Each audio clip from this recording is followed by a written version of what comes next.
Hello and welcome to Manic Movies, a series where we talk about the madness of movies. I'm Ryanimaniac, and welcome back to the Road to the Endgame. We're taking a look at all the films of the Marvel Cinematic Universe leading up to the events of Avengers Endgame. Now you may be saying to yourself, Ryan, you've already looked at all the films of the Marvel Cinematic Universe. There's nothing left to look at. Well, that's only partially true. Yes, I have looked at all the films at this point, but there's also another important element of the MCU I haven't really touched upon yet, and that's the TV shows. You know, the Netflix, the ABC shows, the Hulu series, all the other shows that pertain to some of these not as big Avengers, but equally important superheroes of the Marvel Universe, such as Daredevil and Punisher and stuff like that. So, yeah, I felt like, sure, they're not movies or anything, but the shows themselves are as big quality and high budget as the movies are, and have as much effort put into them as the films do, so I felt like it was important to talk about them as well, given the fact that they are, again, part of this whole big Infinity Saga arc. They might have, most of them might not have any direct impact on the movies themselves, but they are still worth noting. Now I want to specify, I'm only referring to shows that are specifically in the Marvel Cinematic Universe, so stuff like Legion or Gifted or any cartoons don't really apply. It's mostly anything that's specifically stated to be in the Marvel Cinematic Universe. I also want to address the fact that this isn't really going to be an in-depth review, you know, sort of like I've done with all the films. This is just sort of a basic summary of my basic thoughts on the shows and such, mostly due to A, the fact that if I went in depth on every bit of it, we'd be here all day long, and two, the fact that, unlike the films where there's an hour, hour and a half, or hour and a half to 2 hours for each film, these shows, on the other hand, are 13 hour-long episodes in 13 episode seasons for most of them, so I couldn't really go back and just re-watch them all, especially since some of them I was still in the process of watching during re-watching all the films, so I couldn't really sit down and watch all of them. Though, especially in the case of some of the shows, which run up to 20 episodes. So, yeah, I don't really remember them as either. I just sort of vaguely remember stuff that went on in them. And finally, I also want to address the fact that there are going to be spoilers for all these shows, so if you're one of the people that decided to start watching all these shows in anticipation of Endgame, then you might want to click off this video, because there might be some spoilers to said series. I suppose we can start this off by talking about what most people argue to be the best shows of the MCU, and that is the Netflix shows. First off, I think we should start with what is probably my favorite show of the MCU shows all together, and that's Daredevil. The story of blind lawyer Matt Murdock, who, when he's a child, gets in an accident and gets radioactive waste spilled into his eyes, blinding him, but also heightening all of his other senses to such a supersonic level that he decides to use his gifts to fight crime. The first season mostly has to do with him taking down various gangster organizations throughout the town. The Russians, the Chinese, I believe, are a gang. All of them being run by one man known as Fisk, better known in the Marvel world as Wilson Fisk, aka the Kingpin. It's basically him trying to take down the Kingpin's empire and bring order to Hell's Kitchen. And Daredevil, I think, was one of the finer examples of why the shows should also be brought to attention when it comes to talking about the MCU, because honestly, these are some really great performances. Matt Murdock, Charlie Cox, playing Matt Murdock, is phenomenal in this role. He just has this sort of weird quirkiness about him, but at the flip of a switch, he can turn on the super serious mode. He's really entertaining to watch in both his regular lawyer Matt Murdock mode and his hooded Daredevil mode. He does spend a majority of the first season with the black suit, with being just basically black sweatshirt and pants and a hoodie to cover his face, or a hood to cover his face, but by the end, in the final episode of the season, he ends up getting his classic red suit, which looks really good. A lot of the other performances are good too. The actress for Foggy and Karen and Ben Urich especially, he was a great addition. up until his death in the series finale. They were all great, and obviously I have to give props to Vincent, I don't know how to pronounce his last name, the actor for Wilson Fisk, because he is quite phenomenal. In a time when there was not really any good Marvel villains coming out, it was nice for someone like Wilson Fisk to show up and pretty much knock it out of the park.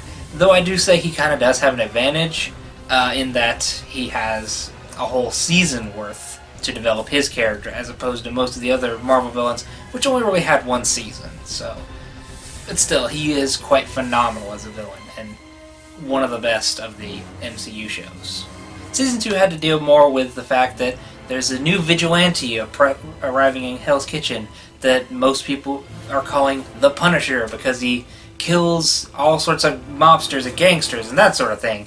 And so Daredevil's trying to take him down and have sort of a moral debate with him as to whether his way of justice is right, whether or not to let the criminals live or to, kill them and put them down for good. And also there's this whole other thing about Daredevil facing this ninja group known as the Hand, who have been this secret society that have been working in the shadows in history throughout all these years, and they intend to bring this new weapon to Hell's Kitchen, and it's up to him and an old flame known as Elektra to stop him. Again, a pretty good season, with all the main characters giving pretty good performances, and also Joe Bernthal as Punisher being quite phenomenal, I must add. Just this sort of PTSD-ridden war veteran who has lost so much due to the fact that he lost his family in a tragic accident, which is revealed later more exactly what happened to them in his own show. And he's just so dug into his mindset of my ways of thinking is right, that just kill them, they're dogs, they're no good. That's always an interesting psychological sort of character to look at, in which you debate, well, if they're responsible for truly heinous acts, do they truly deserve to live, or should they be put down? So that was a nice, interesting debate. I will say the season does kind of get a little bit off track when the Hand and Elektra start showing up, because most of the advertising built it up to be this big fight between Daredevil and Punisher, and we get that. But then, halfway into the series, it focuses more on the Hand and Elektra, and then Punisher just kind of goes away for a while and doesn't come back until the end. So that was kind of a bit of a letdown. The Hand are cool and all, but I don't know, they just sort of took away from the whole Punisher aspect, who's this really interesting character. Season 3, I think, was probably the best of all the Daredevil seasons. It mostly had to deal with Daredevil after the events of the Defenders, which we'll get into that later, in which, Elektra, who was killed in Season 2, is brought back and used as a weapon for the Hand again, and pretty much during the events of the finale of Defenders, she ends up getting killed. And so pretty much Matt has lost all hope. He's pretty much decided that God has abandoned him and has pretty much taken up reservoir in the church, and he's lost his hearing, and he's pretty much down to his lowest point. And it only gets worse when he discovers that Wilson Fisk, who he put in jail back in Season 1, has gotten out due to a deal with the FBI. And so now he's setting out to take care of him lethally or non-lethally. And it's constantly tossed back and forth between, will he kill him or will he actually let him live? And there's this constant conflict of interest in Matt's mind of, okay, well, maybe Punisher was right. Maybe if I actually do put him down, he'll be gone for good. Or if I just put him back in jail, he'll just get out again. He states it himself. There's, again, really good performances. It was also nice to see Daredevil back to his black suit. That was really nice. I will say I did miss the red suit, but I'm also really kind of partial to the black suit. They both look really cool, especially when he's got the ropes tied up on him. That's a really cool look. It does stay a lot more focused than Season 2 did, though, and there's a lot more twists and turns to it that I dare not give away. it also kind of embraces the more comic nature of it, like for the fact that a lot of characters in this season actually refer to Wilson Fisk as Kingpin this time around, instead of just Mr. Fisk. And also the fact you'll see Wilson Fisk walking around in his traditional white suit. That was real fun. They embraced a lot more of that comic goofiness to it, while also keeping the serious tone that the show is known for. Next up, we have Jessica Jones, the series about a private eye alcoholic super who pretty much just does nothing but works as a private eye and drinks all day and pretty much badmouths anyone she feels like. Season 1 has more to do with her doing her regular private eye thing when one of her investigations results in her meeting up with someone from her past, a man named Kilgrave, who has the ability to pretty much make anybody do exactly what he wants them to do simply by telling them to do it. Through means of he secretes some sort of toxin. It's not explicitly stated, it's sort of mentioned in passing, but you get the general idea of it from what they say. But basically he can make anyone do anything against their will as long as he just tells them to do it. And so she's dealing with that due to the fact that for years she was kind of a slave to him, and only through sheer luck did she manage to get out of that situation. So she spent years and years running away from it. And so now, when someone is pretty much framed for murder due to his ability, it's up to Jessica to bring him to justice and clear the sad victim's life, or to clear their name. Kristen Ritter gives a really good performance as Jessica Jones. She's got this sort of takes no crap sort of attitude to her that I really like. Jessica just doesn't care. She's just like, alright, get out of my face, you're an idiot. Unless you have alcohol or you're here to give me money, get out of my face. I don't care. Leave me alone. And so, also, when there's that also conflicted again when she has to deal with Kilgrave, and she's spent so many years just trying to run from this and now having to headlong run after him again. So that was an interesting aspect to it. Her friend Trish is pretty cool. There's also this cop who sort of takes this drug that makes him strong, and that's sort of a side plot. I don't really remember much of it, honestly. But the main focus is between the conflict between Jessica and Kilgrave, how he just wants to get her back because he somehow in his twisted mind thinks she actually enjoyed being his slave for years, when in reality she hated it with everything fiber of her being, and her trying to clear this innocent girl's name who, because of his Kilgrave's ability, ended up killing her parents. And so, but nobody believes her because there's no such thing as mind control, and so it's up to Jessica to pretty much prove that, yeah, mind control exists. So all in all, Season 1 was a really good one. Season 2 of Jessica Jones, on the other hand, I don't really feel is quite as strong. It's similar to Daredevil Season 3. It has to do with the events following the Defenders, in which Jessica's back to her whole private eye investigation thing, but suddenly she starts trying to learn more about her past and what gave her her abilities, her super strength and such.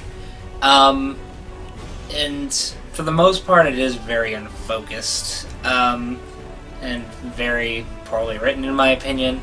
Mostly due to the fact that, again, it's advertised as this whole big plot of her discovering her powers and such, but then she pretty much discovers them in the first couple the whole origins behind her powers in the first couple episodes, and then the rest of it has to do with her mom is somehow still alive after the accident that got her powers in the first place. It just has to do with that, and he has this whole moral debate of she's clearly doing horrible, rotten things and killing people, but she's also my mom, so I can't kill her. And then there's this whole drama that keeps sprouting out with her friend Trish, who keeps feeling like she's nothing but a weakling and, wants to help in any way she can, aside from her radio show. It's for the most part, it just feels really like fabricated drama. Just there's not really any conflict, so it's just making up things as it goes along, and it just feels very clunky to me. I mean, that's just my opinion on it. It's not awful, mind you, but just compared to this first season, was a very serious downgrade. I'm hoping that season 3, which is supposed to come out sometime this year, will be back to the quality of the first season, but I'm not really quite sure, given the fact that it is the final of the Netflix series that's going to be coming out, and I don't know exactly to what extent they're concerned about the quality of it. So, fingers crossed it's good, but I don't know. Next up on the list is Luke Cage, the hero from Harlem with the bulletproof skin. Season 1 has a lot to do with him, very similar to Daredevil, taking down crime organizations, but instead of Hell's Kitchen, he's taking down crime organizations in Harlem, trying to stop the plotting of the gangster known as Cottonmouth. And that's basically what it is for most of his series, is him dealing with that. Mike Coulter, the guy that plays Luke Cage, is pretty fun. He's nice. He's got a big, tough guy attitude to him, so he fits the role just nice. A lot of the other characters are really good. I can't really remember any off the top of my head, except for Misty. She was fun. Really bends the rules, kind of cop kind of character. I don't really remember a lot from the show aside from that, though, so there's not really a lot I can comment on it. But I remember it. But I do remember the first season being quite good. Not quite Daredevil levels of good, but pretty decent good all overall. Season 2 I felt really about the same about, in which this season, Luke is a big name hero, and is again the hero of Harlem, fighting various crimes and stopping the bad guys and that sort of thing all throughout town. And his ego's getting the best of him. He's like, nobody can beat me. I'm Luke Cage. Nobody can defeat me. And then suddenly this dude comes along and totally whips his butt. And once again, it's him trying to stop his villainous plot, but this time it's from Mariah Dillard, I believe her name is. She's this politician woman from the first season who's now pretty much amped up to crime boss in this season. And again, very similar to season 1, I don't really remember a whole lot. There's not a whole lot that really goes on, but I do, again, remember it being quite good. It's just, I can't really talk about it really any, because I honestly don't remember a whole lot that went on in it, other than Luke fighting crime and that sort of thing. Next one's going to be kind of rough to talk about, and that's Iron Fist. Oh boy. A story of billionaire orphan Danny Rand, him and his parents go on a trip years ago when suddenly it crashes, but he's the only survivor and ends up in the mysterious hidden interdimensional region of Kunlun. I don't remember the exact reason they have of it, in which he trains there for years and obtains a weapon known as the Iron Fist, which is pretty much his fist glows and it's super indestructible and that sort of thing. Again, not a lot to this one. I do remember it being very slow, though. Like, for the first couple episodes, it's basically him trying to get back into his company and, prove that, he is the real Danny Rand, so that's a real slow drag. The fact that, most of it is just a whole lot of back and forth. Is he Danny Rand? I don't think he's Danny Rand. Maybe he is Danny Rand. It gets a little annoying after a while. And the fact that pretty much every other sentence, Danny's spouting off, I am the immortal Iron Fist, protector of Kunlun, sworn enemy of the hand. It just gets annoying after a while. The martial arts are pretty cool. I want to say I'm not a big fan of Finn Jones' portrayal of Danny Rand in this, but mostly that's just because of the fact that he's so annoying. Mostly the fact that, he's like, oh, look, here's a chance to defeat the hand. I can totally do this. And somebody like, no, Danny, don't do this. This is stupid. You're going to get yourself killed. And he's like, no, but I gotta defeat the hand, though! And it's just like, Ugh, Dan, you irritate me so much. You know what you're doing is a stupid move, and yet you still do it anyways. I don't get it. Ugh. So, yeah, the full first season is pretty rough. It's easily the worst out of the Netflix series. Season 2, on the other hand, is a lot better, in my opinion. It, again, has to do with the events after the Defenders, in which Danny has pretty much decided he's going to be a vigilante to take up and protect Matt City, because with his supposed dying wish, Matt Murdock entrusted him to protect his city. And so, to the rest of the Defenders, he died. So it's basically Danny is now trying to be the new protector of New York, while also having to deal with an old friend / enemy from the past, who pretty much feels that Danny stole the Iron Fist and ran away with it, due to the fact that during his time in New York in the first season, as is revealed at the end of the season, the Han were able to invade Kunlun and pretty much killed everyone there.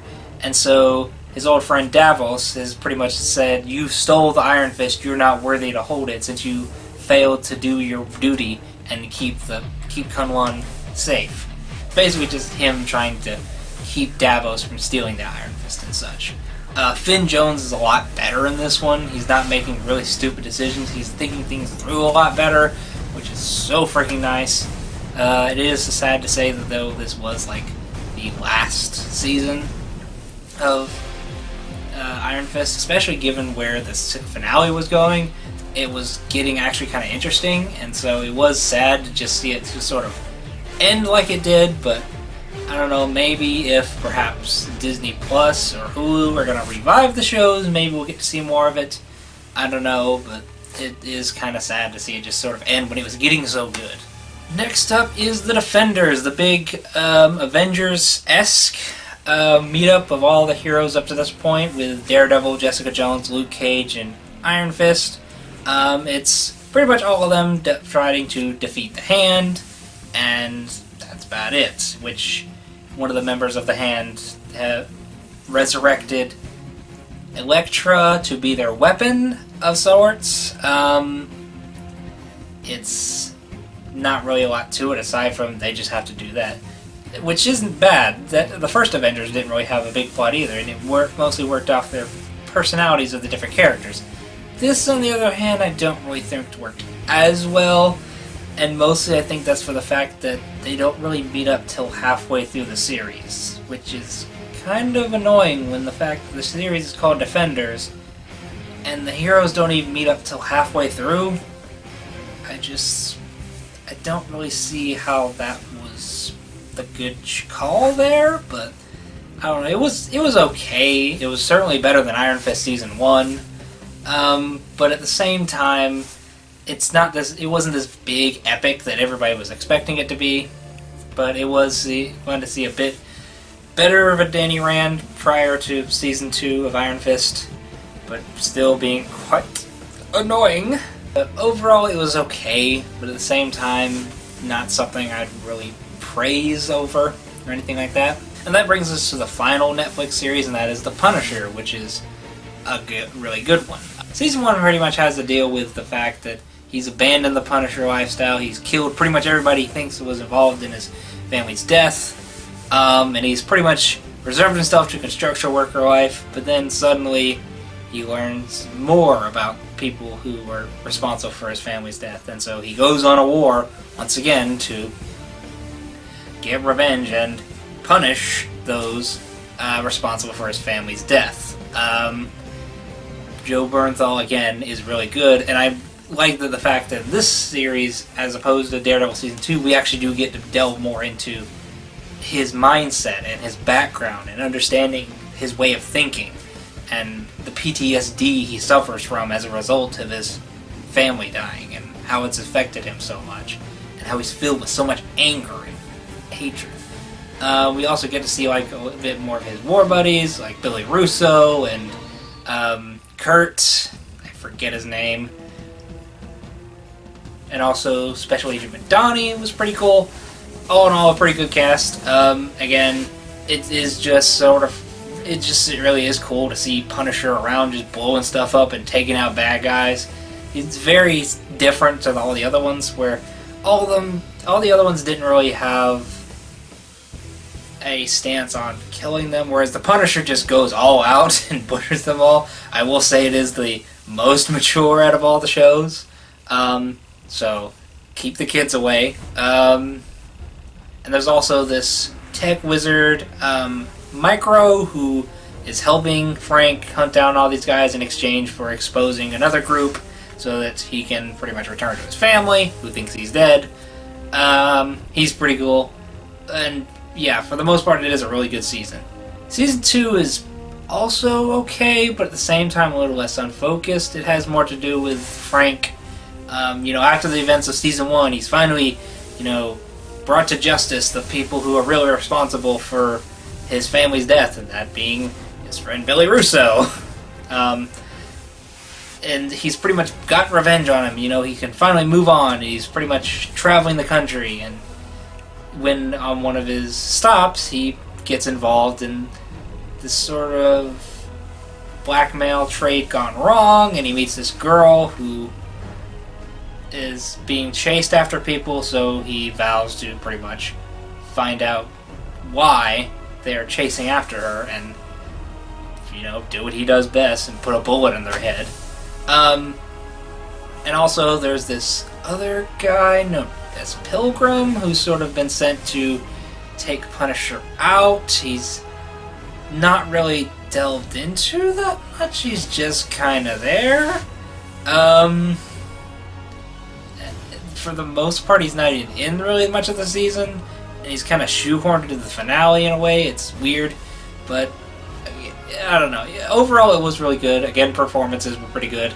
Again, it felt a lot less unfocused. And also there was this whole thing about, Billy Russo recovering after being horribly disfigured by Punisher, which, by the way, not that disfigured. I've seen Billy Russo in the comics, and various other versions of Billy Russo. This dude looks pretty fine by comparison. He just got, a couple scratches on his face. I don't know why they're at the show, there's all these people that are like, oh, you're this horribly hideous monster, and it's just like he's got a couple scratches on his face. I don't know, it's just really weird that they write it that way. I don't know if there was a budget reason why he couldn't look worse or something like that, but he just doesn't look quite as disfigured as everyone's making him out to be.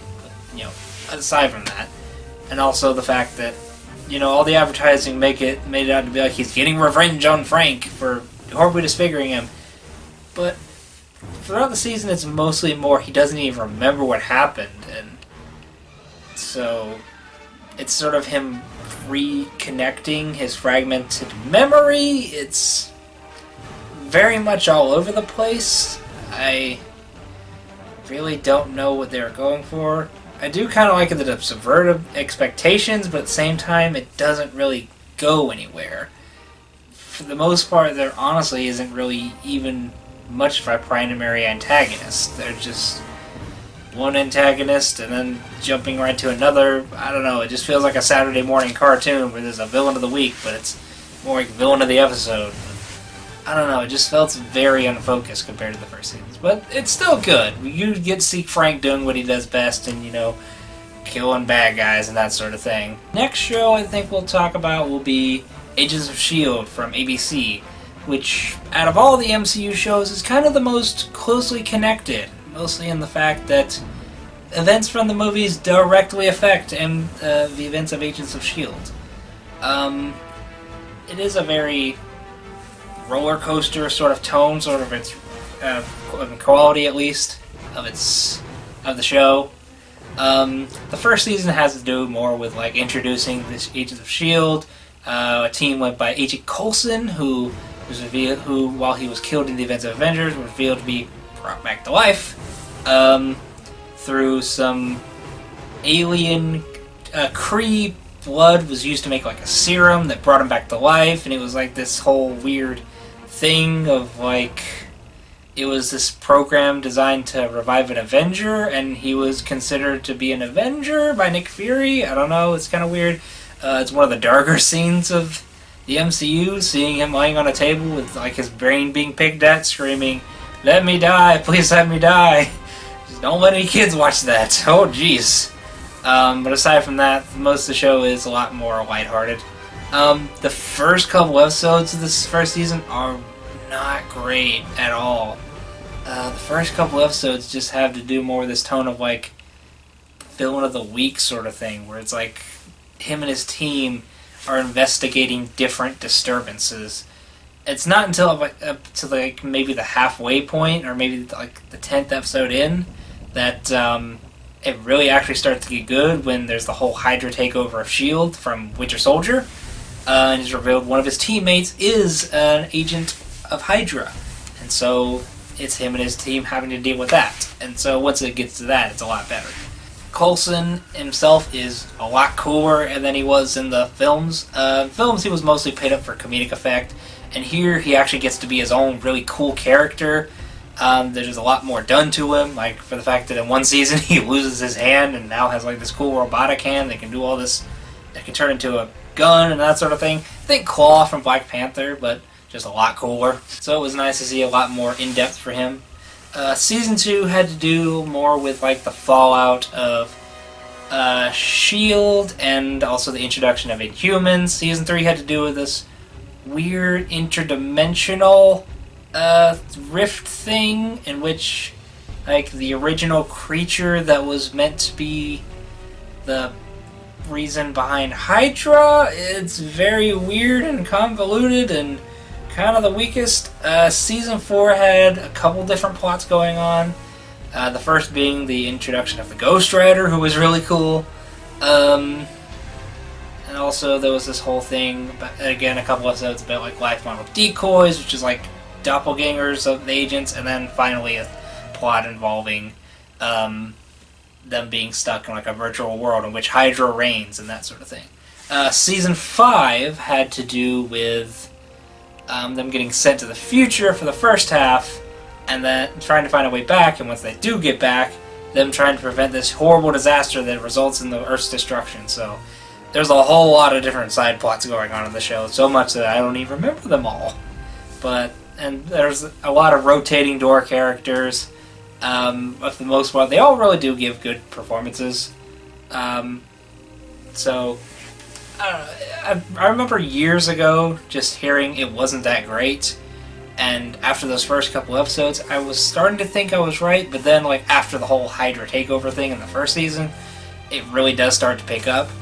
You will need to be dedicated to watching these shows, though, because unlike the Netflix shows, which are like 13 episodes long, Agents of S.H.I.E.L.D. have up to 22 to 23 episodes, so it's kind of double the length of any of those, but at the same time there's multiple different plots going on, so it's not one plot stretched way too far, so that is sort of nice. But just know, if you're getting into this, there's a lot more ground to cover than just a 13 episode run.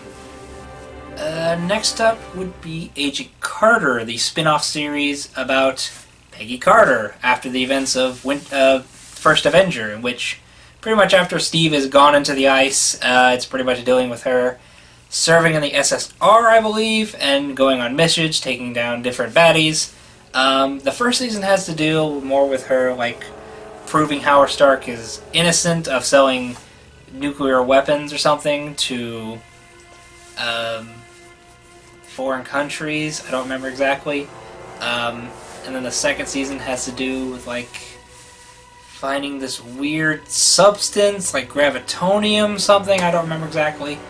But those don't really matter. What really matters in this series is the fact seeing more of Haley Atwell, who was only a minor character in First Avengers, now being the starring role, and she is super awesome. Getting to see her pretty much mouthing off to pretty much everybody, just like, don't judge me just because I'm a woman, I can get stuff done too. We also do get like a fun sidekick character of Jarvis being Howard Stark's butler, and pretty much the original Jarvis before he went all technical. He's a lot of fun. Again, getting to see a lot more of the time period of the first Avenger, which we didn't really get a whole lot of. in the first film. It was mostly just a whole lot of fighting in the war, so it was nice to see a lot more fighting in that era. And season 2, like I said, does go kind of off track. It has this whole weird gravitonium subplot going on. This lady trying to steal it to make herself younger, and something about making a black hole. It's very convoluted.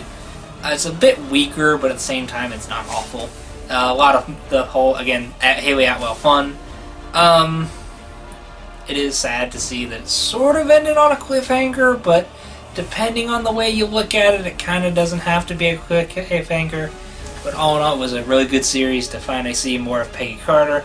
Unfortunately, though, it was canceled in 2016, pretty much killing the character indefinitely, especially with her death in Civil War. So, yeah, there's not a whole lot to say about it, other than if you're a big fan of Peggy Carter from First Avenger, you'll definitely want to check this show out, because it's quite good.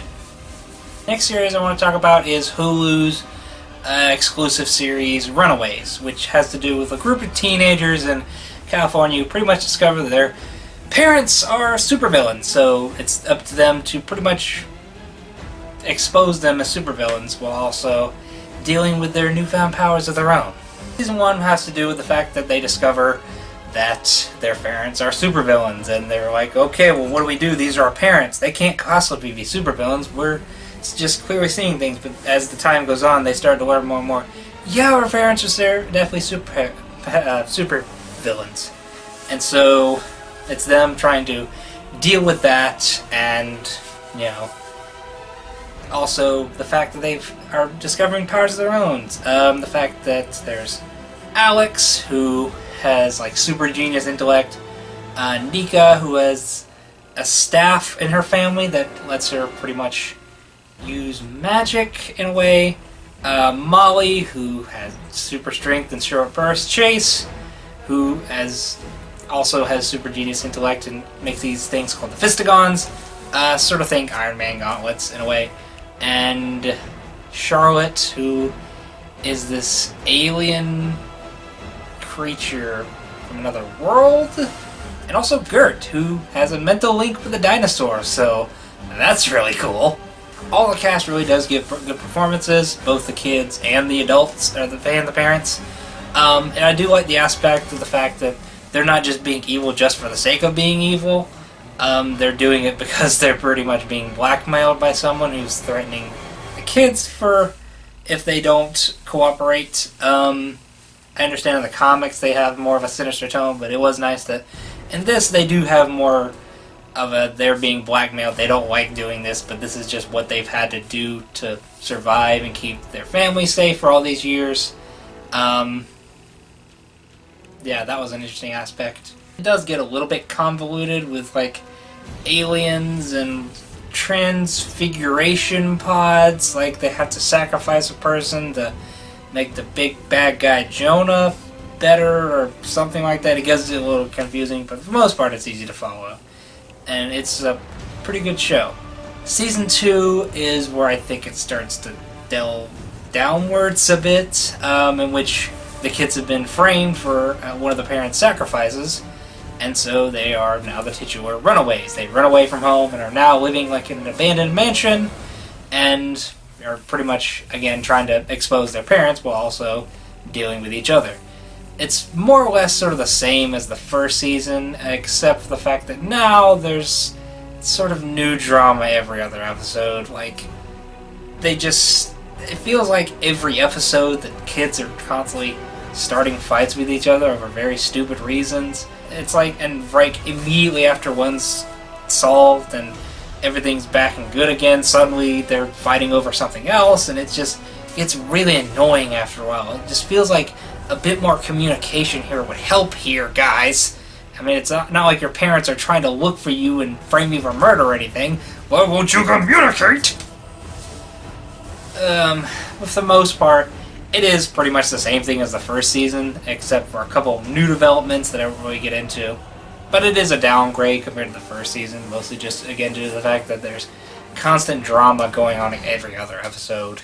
The next show on the list is Cloak and Dagger from Freeform, which has to do with two teens who, at a young age, get involved in the same accident and end up with superpowers, and years later they reunite and pretty much are discovering their powers for the first time.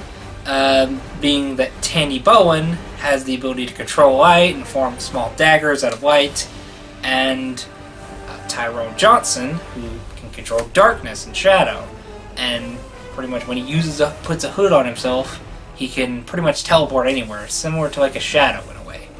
And so it's them learning to deal with their powers, while also dealing with sort of this whole... Well, also with Tandy on her end trying to expose a company that resulted in the humiliation of her father, who died due to the accident, and Tyrone Johnson, who also due to the accident lost his brother due to an accident from the police. It is kind of similar to Runaways, but at the same time, they're different and unique characters, and unlike Runaways, they're not trying to start new drama every other episode. They do start random drama a couple episodes, but it's not every other minute like Runaways can be. I do also find it interesting how they can use their powers in unique and different ways, like the fact how Tandy can touch people and see their hopes and ambitions, whereas Tyrone can touch people and see their inner darkness and their fear.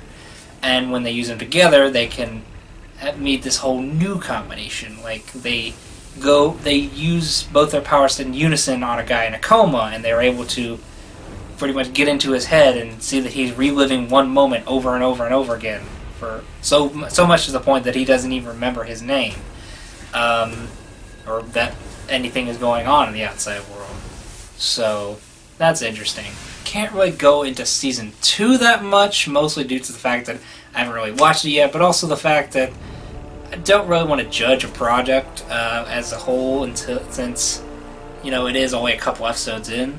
I don't really want to judge it as a whole quite yet. Maybe I'll come talk about it again when the second season's done. Not likely though, because I am trying to get done with all this Marvel stuff as soon as possible. And that brings us to the last of the MCU shows, which is Marvel's Inhumans from ABC. Oh boy, this is going to be a hard one to talk about. So actually, I'm going to need something for this one. Yeah, it's pretty bad.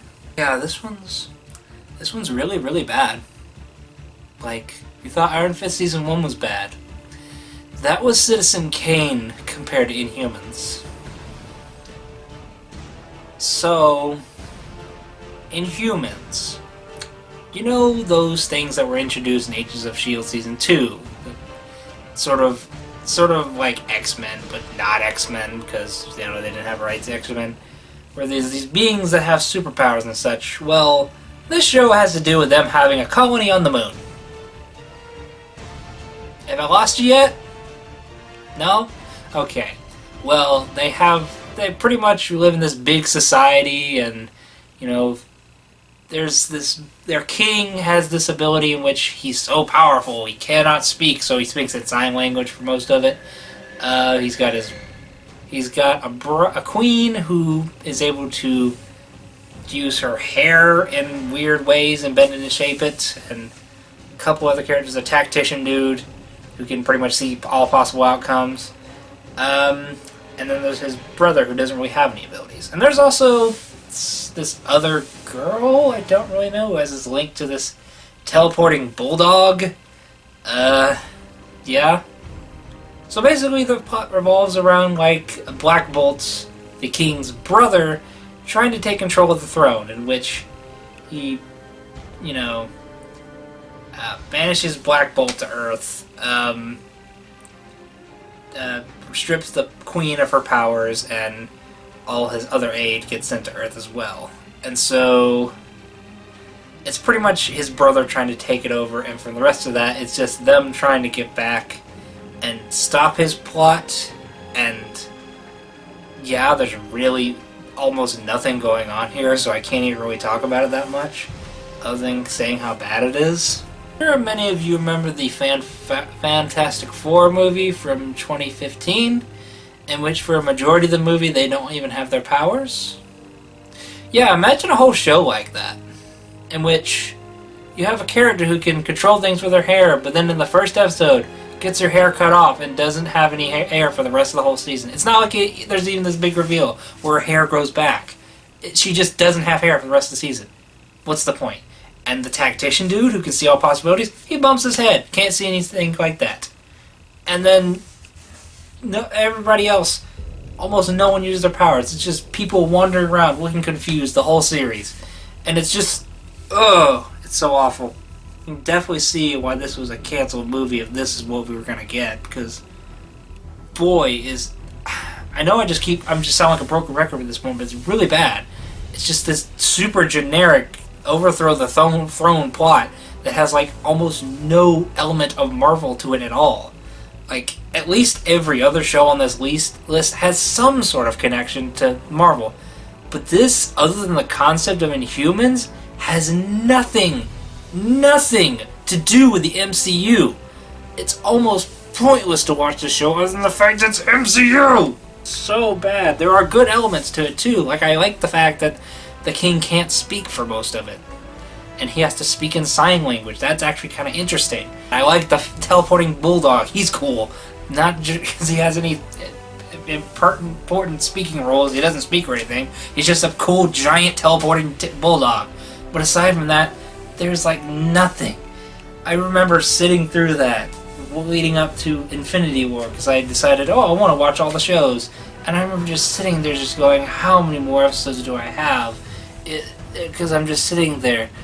And like, I want to care about someone in the show. I want to care about one character, but just, there is nothing about these characters that make them likable or redeemable. They're just there. They exist. There is nothing, no drive to them.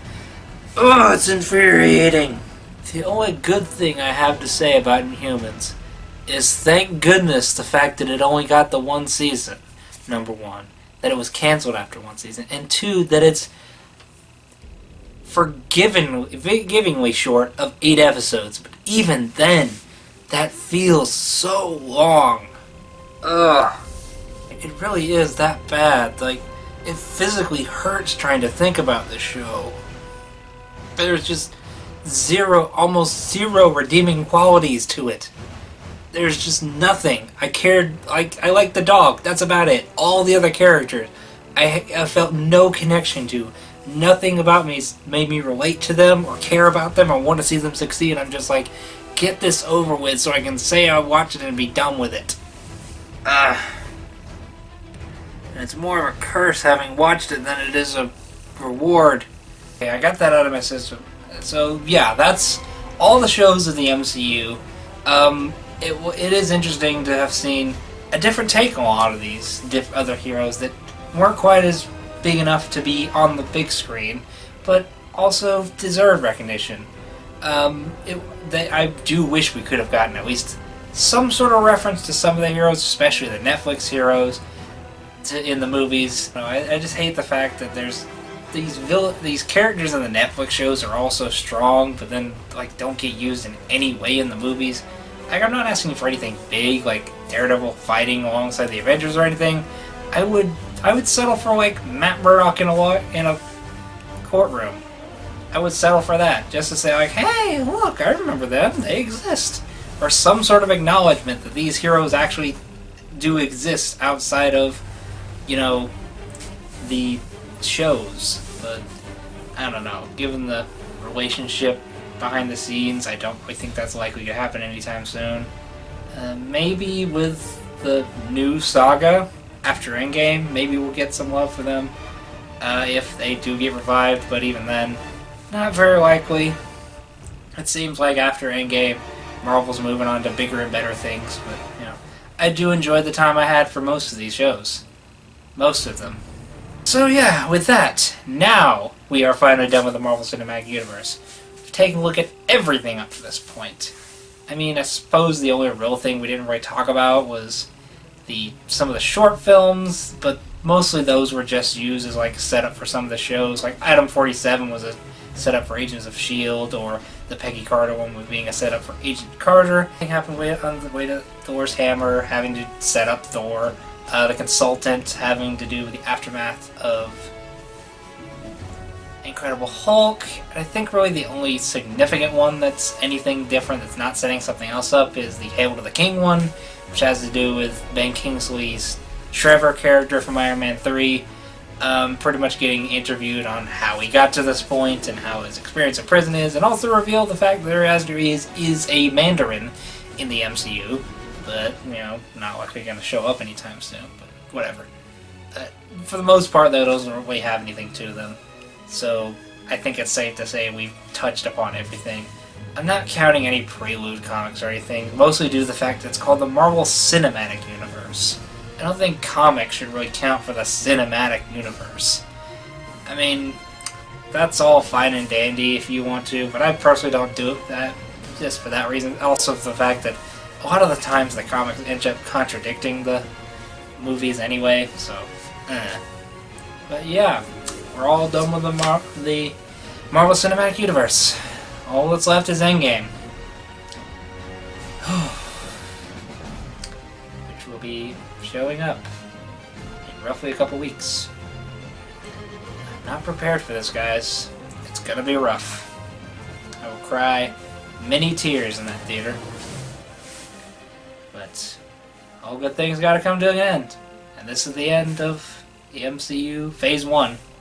I know they're gonna continue after this, but it's not gonna be quite the same. It's been a fun ride all these years. I'm gonna miss it.